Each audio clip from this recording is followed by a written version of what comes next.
Bueno, buenos días. Me toca a mí, soy tesorero de la Cámara y presidente de la Comisión de Asuntos Económicos y la Inversión, y voy a dar la introducción a esta actividad de hoy. Damos la bienvenida a todos los participantes y le agradecemos mucho, y especialmente la presencia de la economista Cecilia Úcar y del contador Elías García, ambos del equipo del Ministerio de Economía y Finanzas, apoyo al sector privado, que son los que prácticamente tienen una mayor frecuencia de contacto con los interesados en la promoción de proyectos. Y hemos incluido también en esta invitación a industriales chilenos, paraguayos y argentinos, a los que saludamos en caso de que se hayan hecho presentes, y le damos la bienvenida. La promoción de proyectos existe desde los años 70 y ha probado ser una herramienta muy valiosa para el impulso del crecimiento. Básicamente lo que hace es consagrar un sacrificio fiscal que se multiplica en actividad económica con saldo positivo. En esta coyuntura, que es tan delicada, la promoción de proyectos es la usina de Mallas Oro, tal cual dijo nuestro presidente. Es un cargador de balas para derrotar a la recesión. La CIU agradece a todo el staff de OCOMAP y la Unidad de Apoyo al Sector Privado la recepción que han tenido a nuestros planteos, que fueron contemplados en una alta proporción. Y destaco la coincidencia en criterios relativos a los índices que dan mérito a la exoneración fiscal de proyectos que han sido consagrados en la normativa que vamos a ver hoy. La dinámica del día de hoy está programada para 1 hora y media. Vamos a tener a continuación la presentación de la economista Úcar y del contador García, y luego los comentarios del contador Sebastián Pérez, de nuestro Departamento de Estudios Económicos. Luego habrá un espacio de preguntas y el cierre del evento por parte de nuestro presidente. Permítame un breve repaso, esto simplemente para pasar la tanda, de los valores que ofrece la Cámara a la comunidad económica. Las empresas y empresarios encuentran en la Cámara una oferta de servicios de alto compromiso. La Dirección de Estudios Económicos mantiene vivas varias decenas de bases de datos, de las cuales se confeccionan una docena de gacetillas relativas a la evolución de inversión, nivel de actividad, precios de exportación, términos de intercambio, expectativas empresariales, etc. Estas series son un insumo para autoridades, sectores académicos, gremiales, empresarios, consultores, etc. Su calidad ha sido profesionalmente evaluada con alto índice de aprobación por parte de los usuarios. Pero el empresario encuentra en el Departamento de Estudios Económicos también un aliado valioso para formular y ejecutar proyectos de inversión, diagnósticos sectoriales y empresariales, con un staff de nivel terciario y muy experimentado. El área de apoyo al emprendedurismo aborda programas de mentoría 1 a 1 y en grupo, también en el lanzamiento de empresas como en aceleración de su crecimiento, innovación e incorporación de tecnologías. Este apoyo utiliza metodologías de muy probada eficacia en múltiples casos. Y el Departamento de Comercio Exterior de la Cámara da apoyo al comercio internacional, al lanzamiento de empresas al área del comercio internacional, emite certificados de origen, que son un instrumento muy importante para validar la exportación de productos, y certifica también el carácter nacional de los bienes locales en compras públicas y también en proyectos de energía renovable. La Cámara es una gremial de segundo orden, o sea que alberga en su infraestructura a otras gremiales con las cuales tiene back office y respaldo de gestión. En una somera lista, la Cámara también participa en 2 proyectos de gestión ambiental de alto volumen y mantiene un permanente diálogo con autoridades y agentes en materia laboral. De manera que, hecho este pequeño pasaje de tanda, le damos pasaje a Cecilia y a Elías. Muchas gracias. Bueno, buenos días a todos. En primer lugar, muchas gracias por esta invitación. Bueno, mi nombre es Cecilia Úcar y junto con mi compañero Elías García vamos a brindarles una primera aproximación a lo que es la nueva reglamentación del régimen de promoción de inversiones, el decreto 268 del 2020, el cual fue publicado en el Diario Oficial el día 7 de octubre del presente año, fecha a partir de la cual entra en vigencia dicho decreto. Pero bueno, antes de entrar en esto, queríamos, para los quienes no nos conocen, darles rápidamente una pequeña presentación de quiénes somos. La Unidad de Apoyo al Sector Privado, UNACEP, pertenece al Ministerio de Economía, fue creada para asesorar, proponer, implementar y facilitar la coordinación de políticas y acciones que fomenten una mejora del clima de negocios y favorezcan el desarrollo de la inversión productiva. Aprovechamos esta instancia también para poder diferenciar con lo que es la función de la Comisión de Aplicación, la COMAP, que es un órgano interministerial que está conformado por un representante del Ministerio de Economía, que es quien la coordina, y representantes del Ministerio de Industria, de Ganadería, de Turismo, del Ministerio de Trabajo y de la Oficina de Planeamiento y Presupuesto, y fue creada básicamente para implementar el régimen de promoción de inversiones y para asesorar al Poder Ejecutivo en la recomendación de los proyectos de inversión. Y bueno, dicho esto, pasamos a la presentación.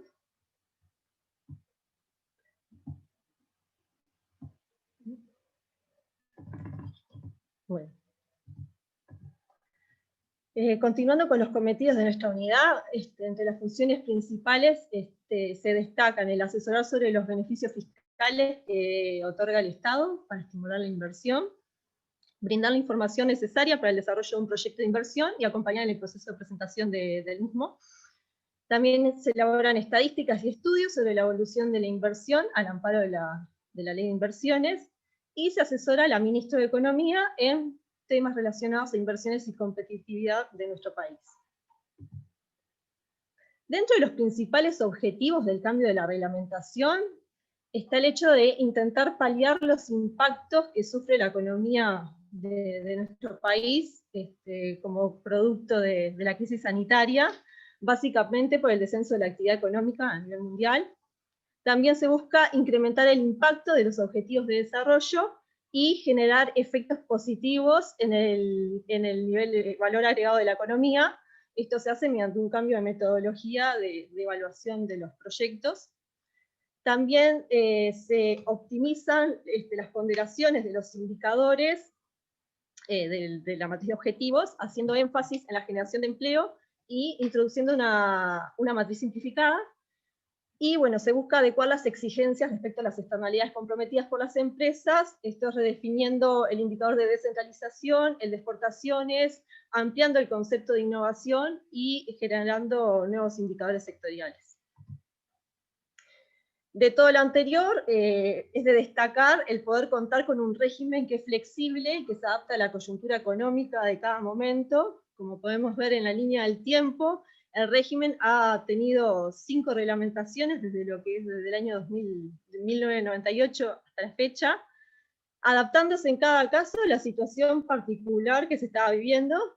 Y bueno, y ahora con el decreto 268, lo que es importante dejarle en claro a las empresas que ya hayan presentado proyectos de inversión, que para los que presentaron proyectos desde el 1 de mayo del 2020 y hasta 60 días transcurridos desde la publicación de este nuevo decreto, el 268, que habíamos dicho que fue el 7 de octubre del presente año, la fecha de publicación, van a poder optar entre este nuevo régimen o mantenerse bajo el último que estaba vigente antes de esta publicación, que era el 143. Bueno, en cuanto a las empresas que se pueden presentar al régimen de promoción de inversiones, el régimen no hace distinción por la naturaleza jurídica de las empresas, es decir, se puede presentar desde una unipersonal a una sociedad anónima, una SR o cualquier otro tipo de sociedad. Están amparados todos los sujetos contribuyentes de IRAI que tengan rentas grabadas por dicho impuesto y las cooperativas. No importa, la empresa puede pertenecer a cualquier sector de actividad económica, agropecuario, industrial, turístico, comercio y servicio, y no importa el tamaño de la empresa, puede ser una micro, pequeña o mediana o grande empresa. En cuanto a los beneficios que se pueden obtener al amparo del régimen, son los que se detallan a continuación. Está la exoneración del impuesto a la renta de las actividades económicas, con un mínimo de exoneración del 30% sobre la inversión elegible por un plazo mínimo de 4 años, y el plazo y porcentaje de exoneración va a resultar de la aplicación que opte la empresa de hacer por la matriz general o la simplificada que vamos a ver ahora a continuación. También hay exoneración de impuesto al patrimonio sobre los bienes muebles y activos fijos sobre toda su vida útil, y sobre las mejoras fijas por 8 años si el proyecto se ubica en Montevideo y por 10 si se ubica en el interior del país. También hay exoneraciones a todo tasa y tributo a la importación, incluido el IVA, sobre los bienes de activo fijo y sobre los materiales destinados a la obra civil, siempre y cuando sean declarados no competitivos de la industria nacional. Y hay un crédito de IVA por la adquisición en plaza de materiales y servicios destinados a la obra civil, y como algo nuevo que se incorporó fue también sobre los bienes muebles adquiridos en plaza destinados al proyecto. Como decíamos, hay dos tipos de matrices, la general y la simplificada. En lo que respecta a la exoneración de IRAE por la matriz general, alcanzando el mínimo de 1 punto en la matriz general de indicadores, que ahora más adelante Elías va a explicar cómo se compone, se accede al piso de un 30% de exoneración de IRAE, y dicho impuesto nunca puede exceder el 100% del monto invertido. En cuanto al plazo de exoneración de IRAE por la matriz general, en ningún caso puede ser menor a 4 años, y se establecen límites máximos de años de aplicación de exoneración del IRAE según el tramo de inversión en el cual se ubica el proyecto. Y el máximo es 25 años. En cuanto a la exoneración de IRAE por la matriz simplificada, tanto el porcentaje de exoneración como el plazo surge de aplicar esta matriz que estamos viendo, en donde el mínimo es un 42% por 5 años y un máximo de 69% de exoneración de IRAE por 7 años. En este punto es importante tener en cuenta los topes de deducción de IRAE. En este sentido, el impuesto exonerado nunca puede exceder el 100% del monto efectivamente invertido. Asimismo, la exoneración no puede superar el 90% de exoneración del impuesto a pagar en cada ejercicio que está comprendido por resolución. Por otro lado, las inversiones que efectivamente se realizan en el periodo comprendido entre el inicio del ejercicio y el plazo que se establece para la presentación de las declaraciones juradas de IRAE se pueden considerar efectuadas en dicho ejercicio, y se permite que las empresas puedan suspender el plazo de exoneración por hasta 2 ejercicios, sean consecutivos o no. Bueno, también hay una serie de beneficios adicionales para las micro y pequeñas empresas. Al respecto, lo que se dice es que las empresas que son caracterizadas como micro y pequeñas, según lo dispuesto en el decreto 504 del 2007, es decir, empresas con hasta 19 empleados y 10 millones de UI en ventas anuales, que son aproximadamente $1.100.000, que presenten proyectos de inversión por un monto de inversión acumulado de hasta 3,5 millones de UI, van a poder tener un 10% adicional de beneficio de exoneración de IRAE y un ejercicio adicional en el plazo de exoneración. También hay incentivos especiales para aquellas empresas que se instalen en parques industriales o parques científicos tecnológicos. En ese sentido, las empresas usuarias que realicen inversiones dentro del parque industrial obtienen un incremento del 5 o del 15% de exoneración del IRAE, dependiendo del tipo de actividad que desarrolle. Bueno, hoy en día también hay una serie de incentivos incrementales transitorios que se encuentran vigentes para la exoneración del IRAE, que lo que establece que los proyectos que son presentados desde la vigencia de este nuevo decreto y hasta el 31 de diciembre del 2021 van a poder gozar de un incremento del 20% de la exoneración del IRAE sobre las inversiones ejecutadas hasta el 31 de diciembre del 2021, siempre que las mismas representen al menos el 75% de la inversión total comprometida.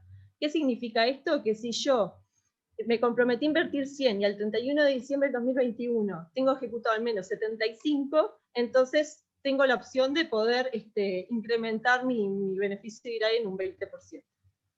Asimismo, para las inversiones ejecutadas entre el 1 de abril del 2020 y el 31 de marzo del 2021, las inversiones van a computar por el 150% a los efectos del beneficio del IRAE.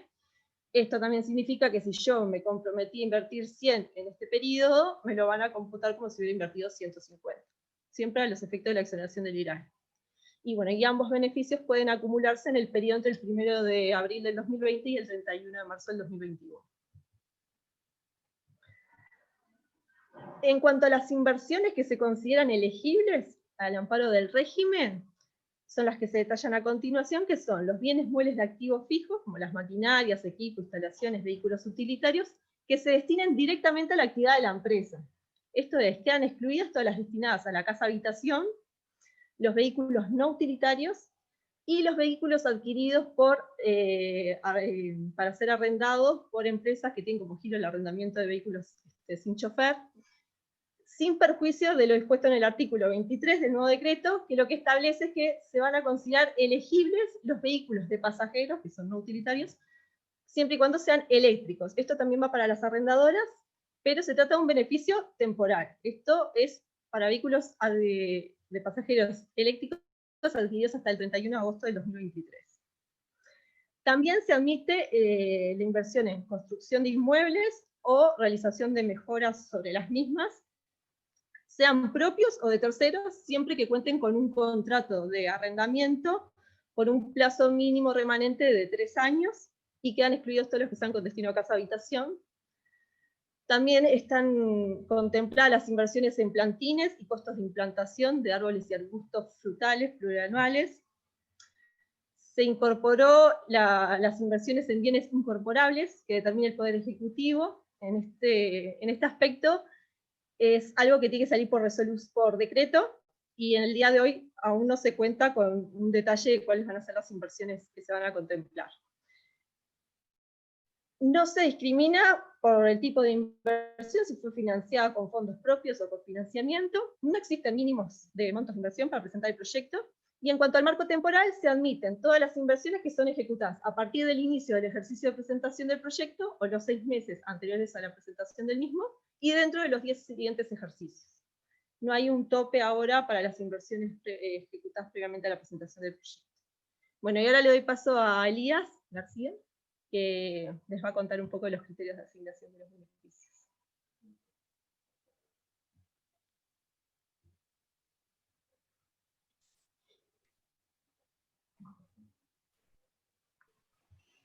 Hola a todos, primero gracias por invitarnos a la charla.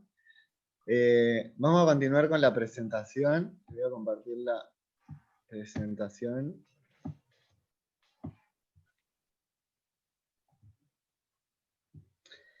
Como mencionaba Cecilia, las empresas se vienen a presentar un proyecto con determinada inversión que tiene que cumplir con la inversión elegible, con lo que mencioné anteriormente, pero conjuntamente con estas inversiones tiene otros requisitos adicionales que agregar. Las empresas tienen que generar indicadores, lo que le podemos llamar también externalidades, que las externalidades son la generación del empleo, aumentar las exportaciones, generar una descentralización, el uso de tecnologías más limpias, por ejemplo, la compra de paneles solares, vehículos 100% eléctricos, invertir en investigación, desarrollo e innovación, y hay determinados indicadores, externalidades, que depende del sector en que opere la empresa, ya sea turismo, ganadería, industria, comercio y servicio, que depende en el ramo que yo esté operando, el indicador que yo puedo elegir. Junto a estas externalidades, la empresa tiene que presentar documentación formal en el momento de la presentación del proyecto, que la misma se encuentra detallada en la página de Comap, que son formularios estandarizados junto con documentos formales que presenta la empresa. A lo largo de la vida del proyecto, luego de la presentación, lo que se realiza es la presentación de los seguimientos, que es informar cómo va la empresa, el inversor, respecto a la inversión que se comprometió, a las externalidades que se había comprometido, y informar cómo va con la utilización de los beneficios que se le otorgó. Respecto a los indicadores sectoriales, como estamos en una etapa que es una aproximación al régimen, le dejamos 2 diapositivas con el detalle de todos los indicadores sectoriales que la empresa, dependiendo en el giro, en el ramo de actividad que esté operando, dependiendo de la actividad, ya sea comercio y servicio, turismo, si desarrolla una actividad agropecuaria o industrial, es el indicador sectorial que puede seleccionar para generar más puntos en la matriz. Recuerden que solo se puede considerar solo un indicador sectorial, a diferencia de los otros que se puede seleccionar la cantidad que requiera la empresa que se vea, que se comprometa. Luego tenemos la matriz de indicadores. Las matrices de indicadores nos sirve para determinar cuál es el puntaje para darnos el beneficio del IRAE. Como mencionó Cecilia, tenemos una matriz general y una matriz simplificada. Respecto a la matriz general, acá tenemos todos los indicadores, externalidades también que le llamamos, que tenía, como mencionamos anteriormente, la generación de empleo, el aumento de las exportaciones, descentralización, tecnología más limpias, investigación, desarrollo e innovación y los indicadores sectoriales. Que acuérdense, solo se puede seleccionar uno y dependiendo de la actividad en la que opera la empresa. Les dejamos la fórmula de cálculo de este indicador, que luego de esa fórmula de cálculo hay que aplicarle la ponderación de cada uno para llegar al puntaje final de cada indicador, y el puntaje total es lo que lo que voy a utilizar para calcular yo el beneficio de IRAE que se le otorgó al proyecto. Por lo tanto, en resumen, tenemos el nombre de los indicadores, la fórmula de cálculo, le aplico la ponderación y llego al puntaje final. Hago la sumatoria y ahí es como yo obtengo el puntaje.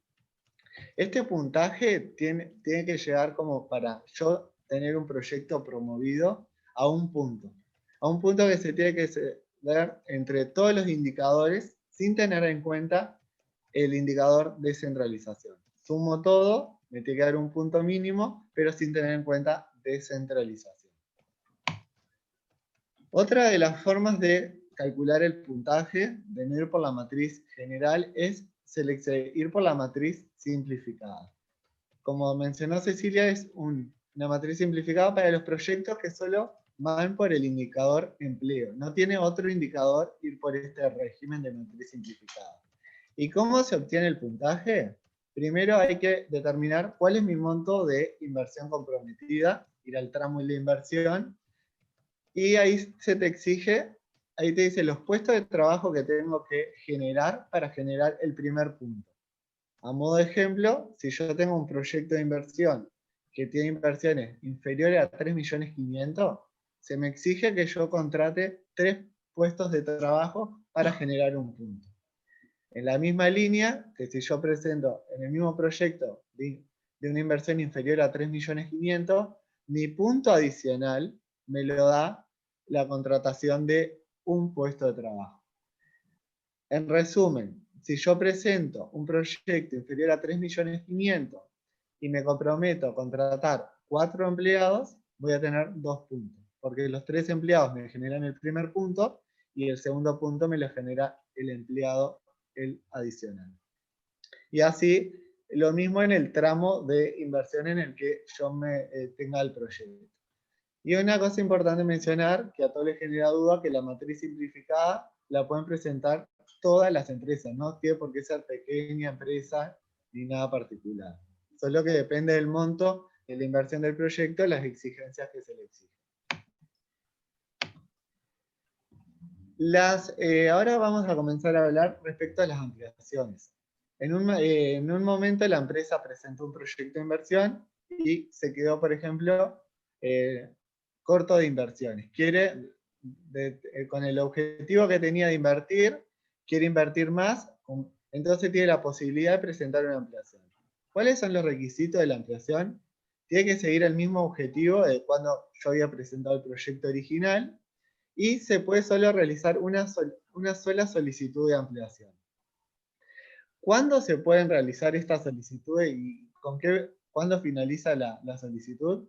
Es dependiendo del plazo, el cronograma del beneficio de IRAE. Yo teniendo vigente el cronograma de beneficio de IRAE que me otorgó la resolución del proyecto original, tengo la posibilidad de presentar una ampliación. Si yo presento una ampliación hasta el 30% de aumentar mis inversiones de lo que yo me había comprometido originalmente, no se me exige comprometerme a más indicadores, sino que con los que ya me comprometí originalmente me es suficiente. En caso que yo tenga una ampliación que esté dentro del 30 y el 50%, ahí sí se me exige mayor indicadores para mantener el puntaje al cual había llegado. Y esto es importante aclarar que se puede llegar a estos indicadores, a este aumento de indicadores con cualquier indicador, ya sea nuevo o de los que ya me había comprometido originalmente en el proyecto. Si yo me quiero comprometer, tenía pensado hacer una ampliación del 60%, no se permite, es hasta 50%. Si yo 60% ya la empresa tiene que presentar un nuevo proyecto. Ahora vamos a hablar una cosa, vamos a hacer un breve resumen de los principales cambios que tuvo el régimen respecto al régimen anterior, que era el decreto 143, que esto le va a ser de gran utilidad a la gente que ya maneja el decreto anterior y tiene proyectos presentados del decreto del 143. Respecto a los beneficiarios, se eliminó en el decreto 268 la exclusión de la industria tabacalera. Hoy en día se pueden presentar a COMAP con un proyecto de inversión que antes no lo podían realizar con el régimen anterior.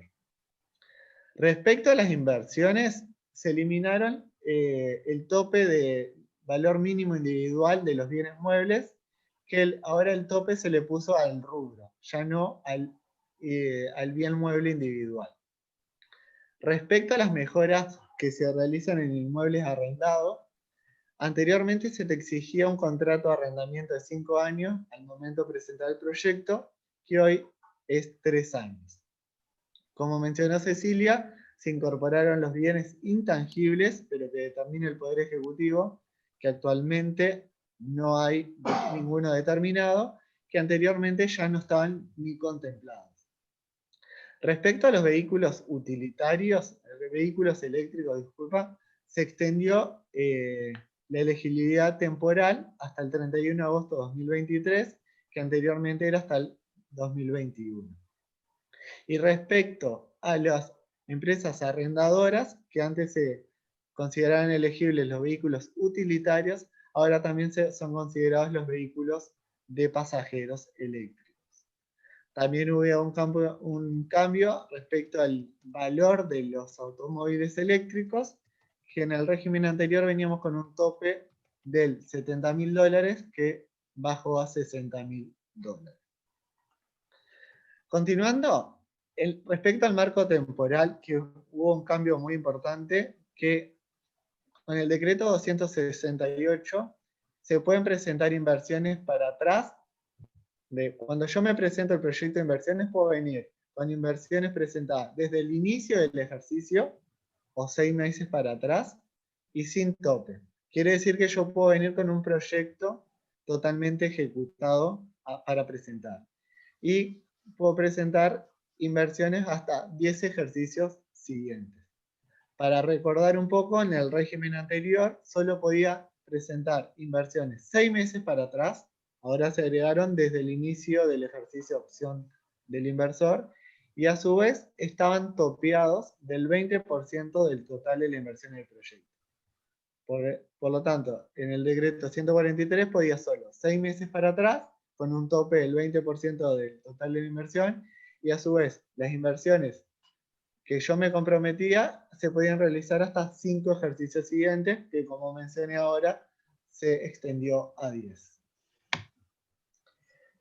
Respecto a los criterios de asignación de beneficios, cambiaron las ponderaciones y se cuenta hoy en día con el decreto 268 con una matriz general y una matriz simplificada. Anteriormente no se contaba con la matriz simplificada.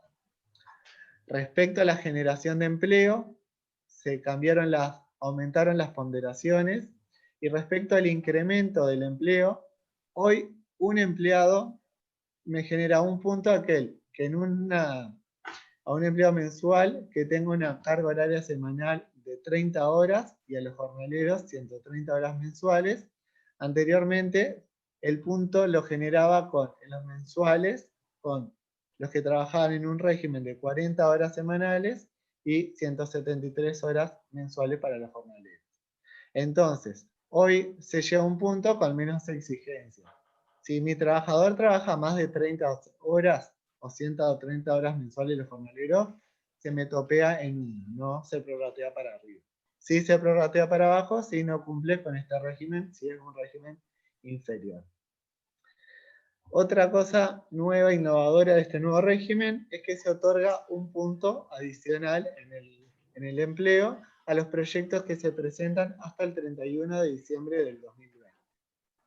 Otro cambio que hubo fue en la fórmula de cálculo del indicador, tuvo un pequeño cambio, y algo sumamente importante cambió en los años de compromiso. Antes, en el régimen anterior, la empresa se comprometían a cumplir con este indicador por 5 años, que hoy se vio reducido a 3 años.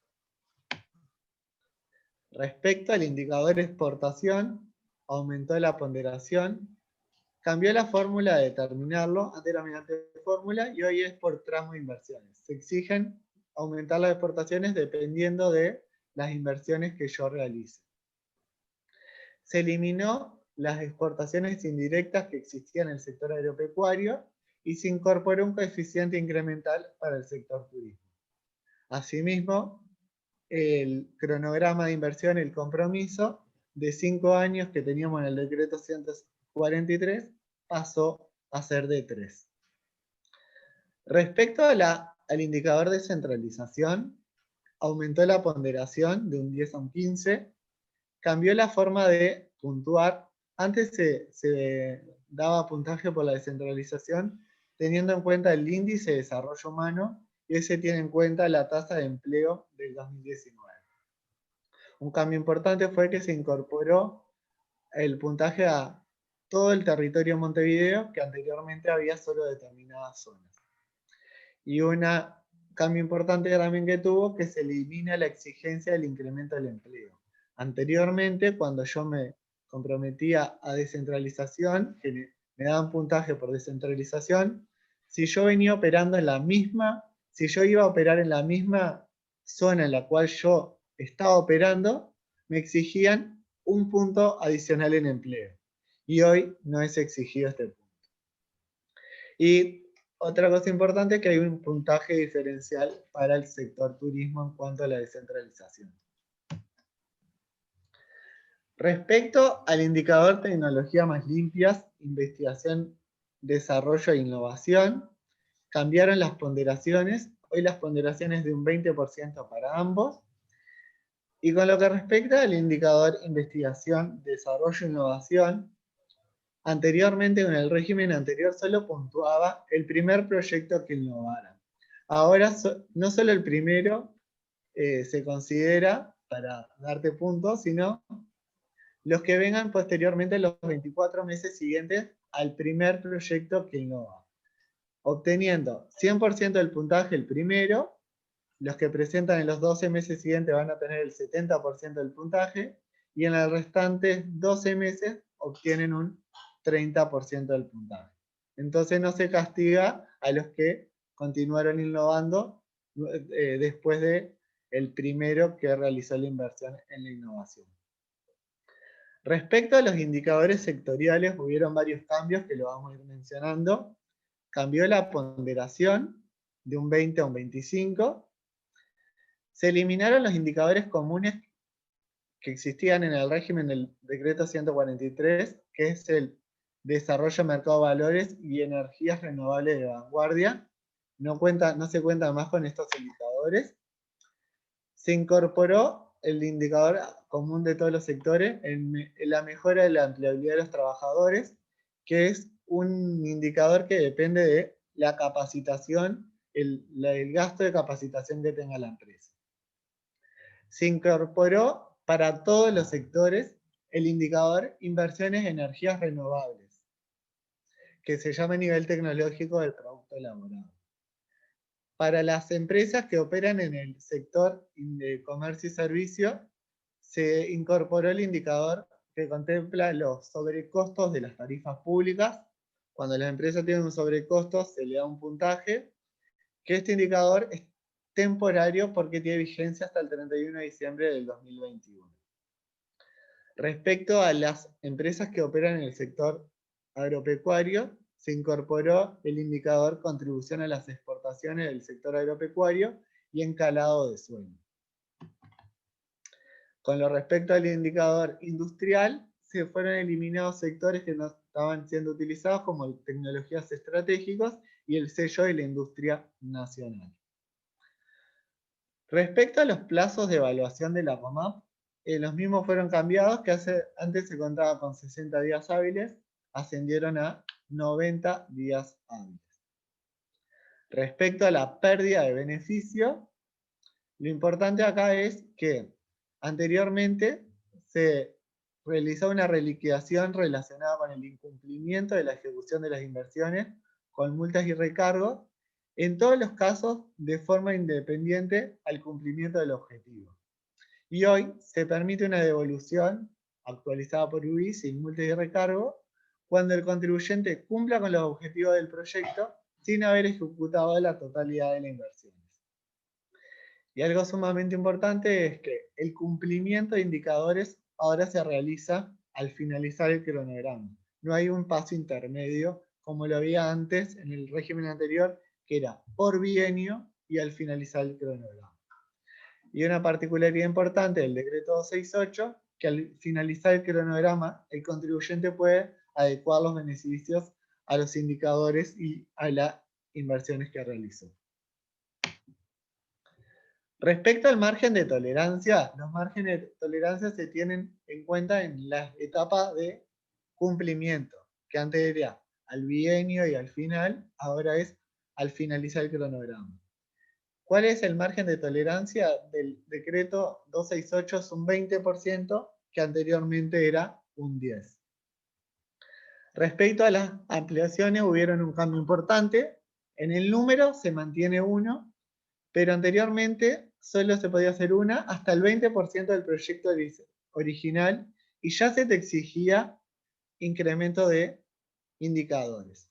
Hoy hasta el 30% del proyecto original no se te exige aumento de indicadores. Las exigencias están cuando yo presento una ampliación, como mencioné anteriormente, entre el 30 y el 50%.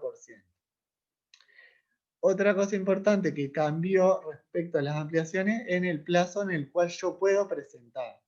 En el decreto 143 dependía del que se podían presentar ampliaciones hasta el segundo ejercicio económico siguiente al que yo obtenía la resolución de promoción del proyecto. Hoy, en el decreto 268, la presentación se puede realizar siempre y cuando tenga el cronograma de IRAE de uso de beneficio vigente. Respecto al beneficio del IRAE, lo que cambió respecto al tope de beneficio a utilizar por ejercicio, hoy en día uno de los topes es la inversión efectivamente ejecutada. Anteriormente, en el decreto anterior, ese tope era la inversión ejecutada por el porcentaje que me habían otorgado en la resolución por el beneficio. Entonces hoy eso es mucho más beneficioso porque se eliminó esa limitación que era aplicarle el porcentaje del beneficio del IRAE de la inversión. Otro de los topes de la exoneración del IRAE, que anteriormente era 60% del impuesto y 80% para empresas nuevas, hoy ese ascendió al 90% del IRAE y es para todas las empresas, indistintamente si es nueva o no. Respecto al beneficio del IRAE, cambiaron las exoneraciones mínimas. Antes la exoneración mínima era del 20%, que lo podías utilizar en 3 años, y hoy es 30% y el mínimo de años es 4. Y también contamos con la exoneración mínima de la matriz simplificada, que es 42% en 5 años. Otro punto importante, otra exoneración que se agregó, que no la contábamos en el régimen anterior, es lo del beneficio del IVA en la adquisición en plaza de bienes muebles destinados al proyecto de inversión. No se contaba con esta exoneración, que hoy la tenemos.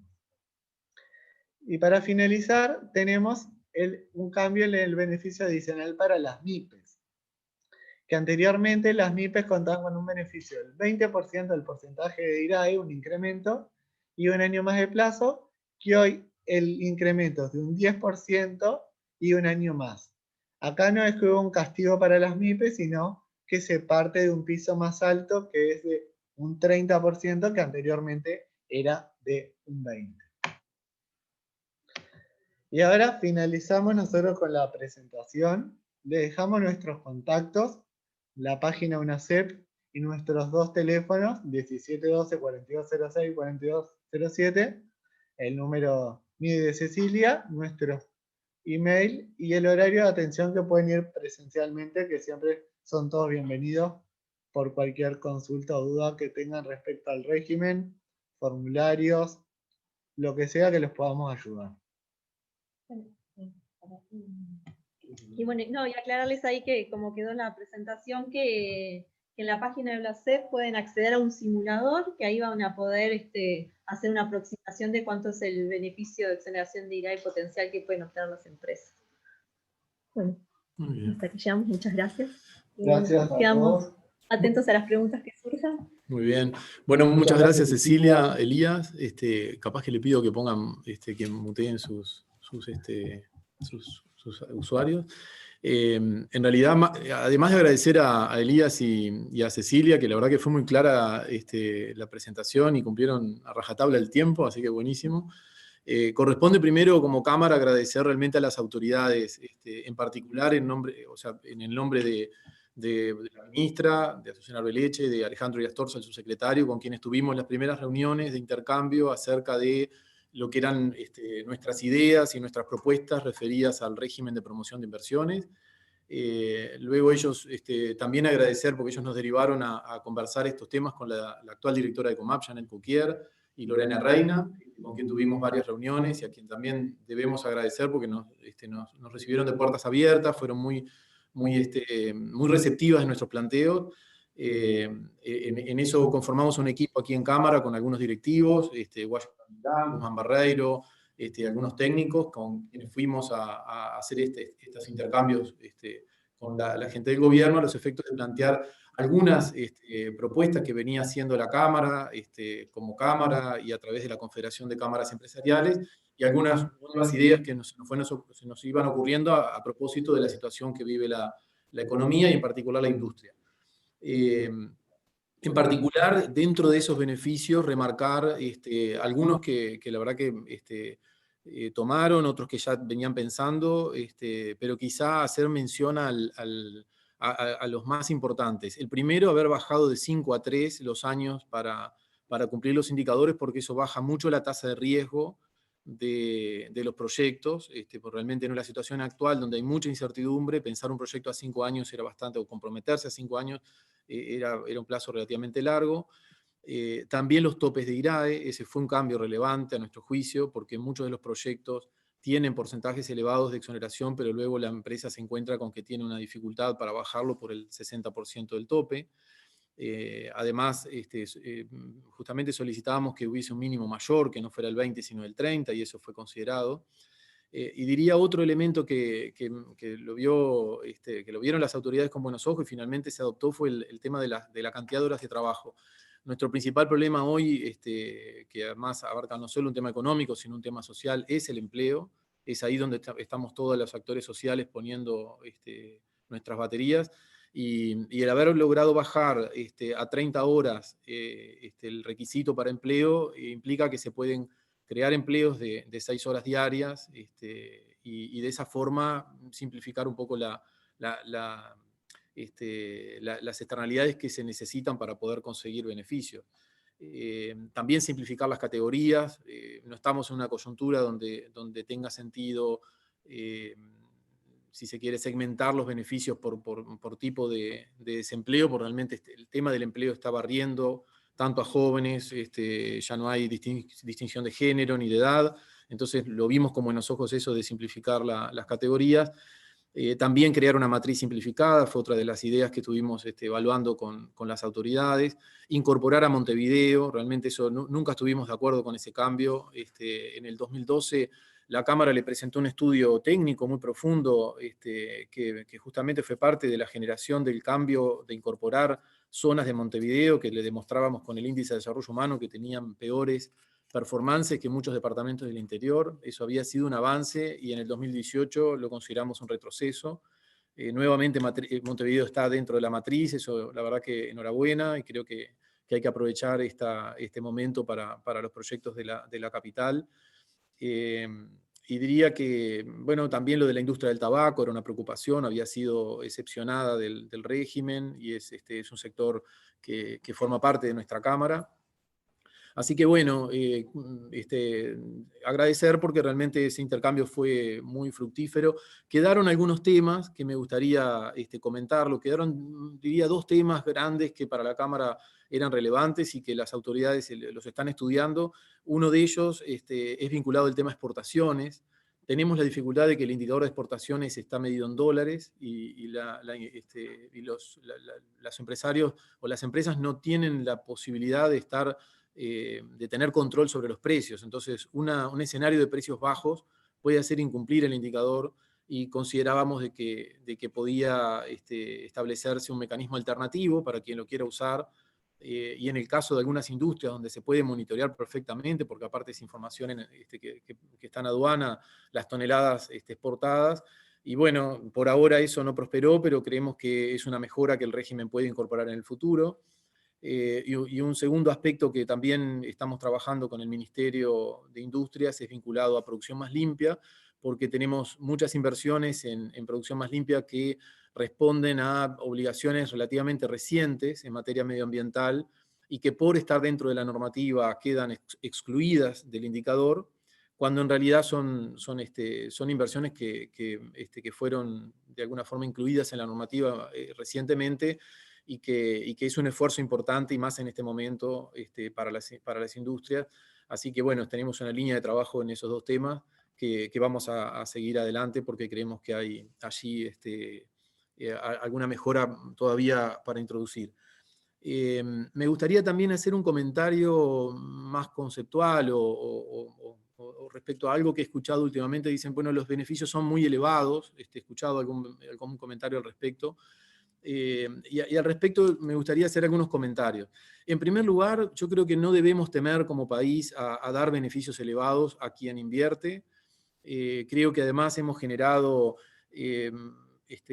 beneficios muy relevantes para las industrias, diría, de máxima productividad, como han sido las que se instalan en zonas francas. Entonces no tenemos que temer en darle beneficios importantes también a los que invierten y pagan impuestos y tienen regímenes de alguna forma no excepcionales. O sea, creo que por ese lado tenemos que seguir pensando en un régimen potente de promoción de inversiones que no necesariamente pase por una zona franca en todos los casos, y esta es una forma, porque, porque son beneficios temporales, y una vez que se acaba el beneficio, la empresa sigue pagando los impuestos, si no, realmente el IRAE va a ser una recaudación muy deteriorada en el largo plazo. Así que creemos en este mecanismo, y nos parece que si son elevados en esta coyuntura, además parece razonable hacerlo. Además hay un problema de competitividad en el Uruguay, estamos caros. Entonces esto no deja de ser una suerte de, por decirlo de alguna forma, como una devaluación fiscal. No estamos en condiciones macroeconómicas de hacer una devaluación, pero hay bastante consenso en que Uruguay está atrapado en un encarecimiento relativo importante, y de alguna forma este tipo de mecanismo lo que hace es atender al menos a las empresas que invierten y que tienen esa capacidad de inversión y de tomar riesgo, y generar externalidades positivas para la economía, a que puedan tener un entorno competitivo más adecuado, un clima de negocios más adecuado, al menos con una reducción en la carga impositiva. En segundo lugar, yo creo que no nos tiene que temblar el pulso, y eso es algo que venimos conversando dentro de la Cámara, no nos tiene que temblar el pulso como sociedad ante la emergencia o la urgencia que estamos viviendo tras la pandemia. No nos tiene que temblar el pulso para darle beneficios a quienes van a crear empleo, a quienes van a invertir y tirar de este carro para salir adelante, porque realmente estamos teniendo empresas y sectores muy, pero muy comprometidos, Entonces, nos parece que la verdad que la apuesta que se está haciendo en varios ejes, pero en este en particular nos parece adecuada, al menos en esta coyuntura. Ya se verá, el instrumento es muy dinámico, o sea que ya se verá dentro de unos años, se podrá hacer una evaluación y eventualmente modificarlo si la coyuntura cambia.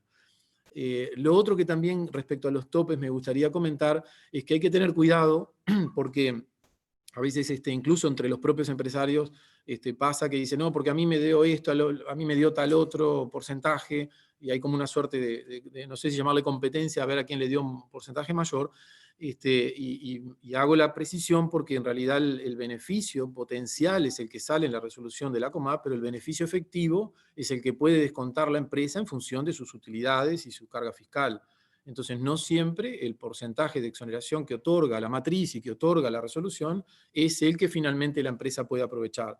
Eso depende de su rentabilidad, depende de su carga fiscal y particularmente en la coyuntura actual también depende de la carga de pérdida de ejercicios anteriores que trae la empresa, que a propósito en la ley de presupuestos se está introduciendo un importante cambio que permite deducir al 100% esas pérdidas. Entonces, el cálculo final de cuánto reporta este beneficio no es solamente ver cuál es la matriz, hay que ir un poco más allá, mirar, hacer una planificación económica, financiera y tributaria de los próximos años para realmente tener una dimensión acerca de cuál es el beneficio final. En ese sentido, como Cámara, venimos pidiendo hace muchos años y creemos que sería de buena práctica que se publiquen finalmente los aprovechamientos efectivos que hacen las empresas, porque si no, se puede bastardear este mecanismo en el sentido de que uno puede decir, no, pero a esta empresa le dieron un 90% de exoneración de impuesto a la renta. Bueno, en los papeles 90%, ¿cuál es el beneficio efectivo que la empresa luego otorgó? Y lo decimos desde el lado empresarial, o sea, nosotros creemos, y somos de alguna forma los beneficiarios y los controlados, creemos que este beneficio que se le da a las empresas tiene que ser lo más transparente posible, no hay ninguna razón para no publicar del momento que como sociedad estamos haciendo un sacrificio de recaudación, no hay ningún justificativo para no publicar los beneficios efectivos que las empresas luego obtienen con este beneficio. Si no, nos quedamos con los beneficios potenciales que no son los efectivos y no tenemos la dimensión de cuál es el sacrificio fiscal que finalmente se hace en cada empresa, por lo que dije antes de que los aprovechamientos no son los teóricos en todos los casos que dice la resolución o la matriz. Así que bueno, esos eran los comentarios que quería hacer. Decirles que desde la Cámara prestamos el servicio de elaboración de proyectos, a nuestros socios los asesoramos en todo lo que necesiten respecto a la normativa. Tenemos un canal muy fluido tanto con UNACEP y con Comap, que nos permite también despejar dudas ante situaciones puntuales, que en general cuestiones más vinculadas a la industria. Así que bueno, los invitamos a acercarse a los socios que van a tener aquí una ayuda como para resolver o para aprovechar los beneficios del nuevo régimen. Voy entonces ahora a abrir un espacio para responder las consultas que fueron llegando. En primer lugar, Cecilia, Elías, hay alguien que preguntaba, en el caso del software, si en el caso de los intangibles se prevé que el software vaya a estar incluido. Esa era la primera pregunta que recibíamos. En realidad, sí, en realidad con el tema de los intangibles, como comentábamos en la presentación, todavía no hay un listado de los, o sea, no ha salido un decreto donde se determine cuáles van a ser esos bienes que se van a considerar. Entonces, hoy en día, a la fecha de hoy, no podemos hablar de ningún bien intangible, no es elegible el día de hoy. Cuando lo determine el Poder Ejecutivo, va a salir por decreto y ahí se van a establecer cuáles van a ser que se consideren. Otra pregunta que llegaba hacía referencia a cómo se repartía el beneficio dentro de los años que estaba previsto para la exoneración. O sea, cuál era la forma, si había algún tipo de esquema de reparto del beneficio o cómo era la forma del descuento. En realidad no hay siempre hay que tener en cuenta los topes, que los que fuimos mencionando en la presentación, que hoy en día uno es la inversión ejecutada, otro el 90% del IRAE, Pero obviamente con ese tope siempre hay que tener en cuenta que yo vengo con una bolsa de beneficio que me dieron en una resolución que voy consumiendo de ese tope, pero esa fue la forma de utilizar el beneficio. Ten en cuenta ese tope y también obviamente el cronograma que se me otorgó en los años que yo puedo utilizar. No sé si quedó claro o era esa la pregunta. Después llegaba otra pregunta que dice que los proyectos, si los beneficios son solo para los proyectos nuevos o los que están en ejecución pueden beneficiarse. O sea, dice, en particular esta persona preguntaba si para el caso del pago de IVA de bienes muebles comprados en plaza, que hasta ahora no estaban exonerados y no se podía solicitar certificado para el pago del mismo, si eso podría llegar a ser contemplado. Se puede, sí, como dijimos en el marco temporal de los proyectos, se pueden venir con el proyecto totalmente ejecutado, pero siempre y cuando cumpliendo con el marco temporal, como mencionamos. Que las opciones son contar con un marco temporal de 6 meses para atrás o desde el inicio del ejercicio en que yo me presento el proyecto. Siempre y cuando cumpla con esas condiciones, se puede venir con proyectos ya realizados. Una pregunta respecto al sector rural. Decían si existe alguna calificación adicional para el caso de un proyecto que se lleve a cabo en el interior contratando personal en actividad rural, si eso se mantiene. Bueno, ahí como comentamos en el cuadro comparativo de la aplicación del régimen 143 versus el 268, una de las diferencias es que ahora lo que se enfatiza es la creación de empleo. Ya no se hace una distinción si son colectivos vulnerables o no, no hay ese puntaje adicional como había con el 143. Y bueno, y con respecto a si se ubica en el interior o no, en los criterios van a encontrar que en lo que tiene que ver con el indicador de centralización hay un puntaje asociado según la localidad del proyecto. Y hay un puntaje diferencial, ¿sí?, entre lo que es Montevideo o cualquier departamento del interior. Pero tener en cuenta que se eliminó el puntaje que se te da por contratar empleados en el agro, Sí, como eso lo ya vi no anteriormente. Bien. Después, también nos preguntaban sobre qué ocurre con un proyecto que ha sido promovido por el régimen anterior, que no tiene resolución emitida, si se puede desistir de lo que faltó invertir y eso que faltó invertir, presentarlo en un nuevo proyecto con el nuevo régimen. Sí, en realidad, como dijimos anteriormente, todos los proyectos que hayan sido presentados desde el 1 de mayo del presente año y hasta 60 días transcurridos de la publicación de este nuevo decreto, las empresas tienen la posibilidad de optar por el nuevo régimen o mantenerse en el régimen que estaba anterior vigente, que era el 143. Eso en la Comap van a encontrar que hay una nota de solicitud para hacer la adecuación y toda la documentación que se requiere para adecuar el proyecto al nuevo decreto. Bien, muchas gracias.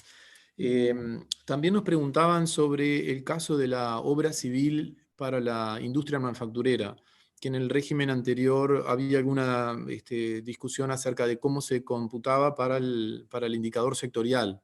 Si la obra civil, si va a ser considerada según el producto elaborado por la empresa, o cómo se va a considerar. Entiendo que hacen referencia respecto al indicador, tiene que ser bienes que estén afectados al ciclo productivo. Una obra civil raramente está afectada al ciclo productivo, sino acá en este indicador estamos hablando más bien de la maquinaria, que es la que te da puntaje. Por ejemplo, un galpón, que aunque esté donde está ubicada esa maquinaria que se hace el producto, no tiene relacionamiento directo con el producto. Como que muy rara vez la obra civil se pueda computar para este indicador. Bien. Después nos había llegado una consulta respecto al sector audiovisual, si el sector audiovisual va a tener indicador sectorial como antes, que creo que si no me recuerdo mal tenía puntaje 10, o cómo se considera en este caso en el nuevo decreto.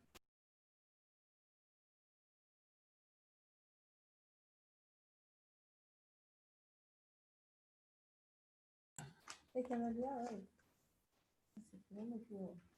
modificaciones.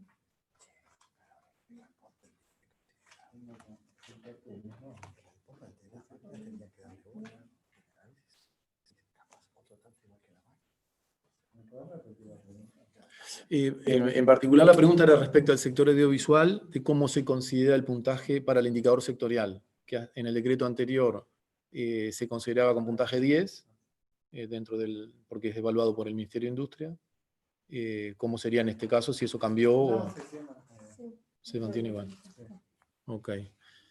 Y después... No tuvo cambio respecto al decreto anterior, se sigue clasificando igual porque es de acuerdo a la versión CUSI, versión 2, que se sigue manteniendo. No tuvo variación del sector audiovisual. Bien, muchas gracias. Tenemos una pregunta más vinculada al tema del tope. En realidad, yo creo que fue contestada, pero, o sea, que ya fue expuesto, pero por las dudas me hacen la consulta respecto al tope del 100%. La duda es que en el caso de que la matriz esté otorgando un beneficio del 90 o del 100%, si se aumenta por encima del 100 en el caso de los beneficios adicionales temporales que están previstos, el 150% o del aumento del porcentaje. Sí, ¿se terminó? Perdón. No, que ahí en realidad, a ver, con los beneficios transitorios es posible que se den casos de que se obtenga una accionación del IRAI superior al 100%. Eso ya incluso sale del mismo hecho de que ya una inversión se te esté computando por el 150%, hace posible que la accionación te pueda dar superior al 100% del monto invertido.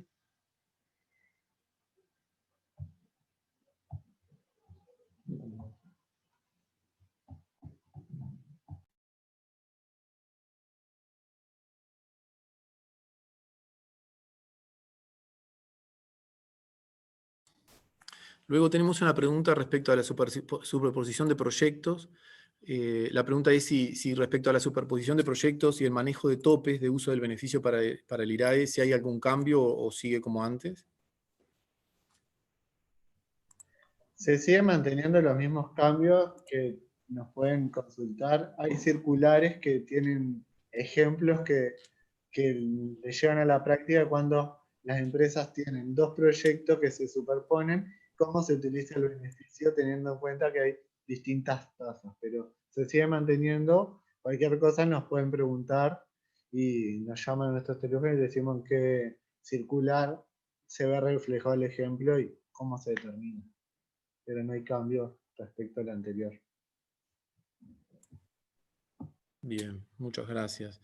Bueno, creo que no tenemos más preguntas, así que me gustaría darle un espacio a Gabriel Murara, que estaba previsto que hiciera un cierre de la actividad. Así que, Gabriel, te vamos a habilitar para que puedas hacer unas palabras de cierre.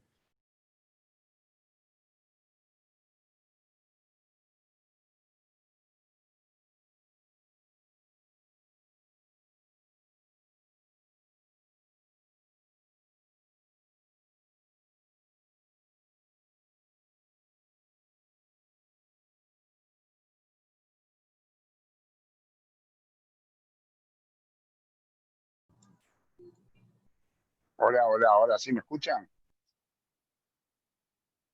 Hola. Sí, te escuchamos, Gabriel.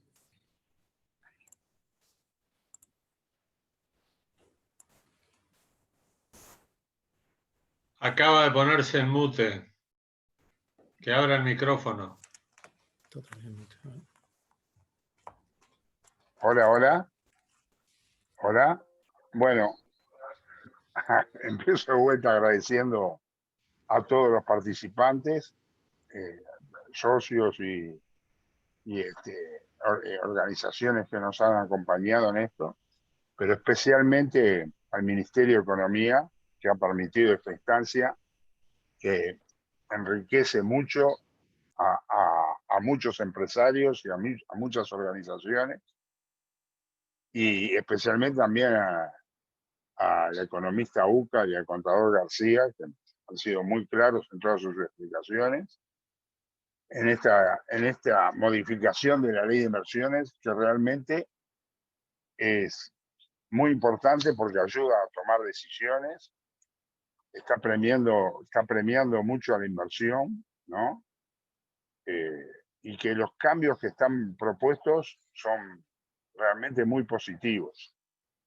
Y otra cosa buena también es que que yo escuchaba hoy que esta ley arranca en el 98, por lo que comentaban, o por lo menos alguna modificación importante de la ley en el año 1998, o sea, con un partido político, después en el 2007 con el Frente Amplio también hubo la modificación, ahora como con el Partido Nacional otra modificación más, lo que habla de alguna manera que hay una política de Estado en este sentido, porque tampoco es que haya sido cuestionado a nivel político, capaz que alguna cuestión se ha sentido, algún comentario en contra, pero como organizaciones, todos los partidos de alguna manera han llevado adelante este tipo de inversiones que son beneficiosas en un momento dificilísimo como ha sido de la pandemia, con la caída de empleo que tenemos, con 90.000 personas todavía en el seguro del paro, entre seguro del paro y parcial.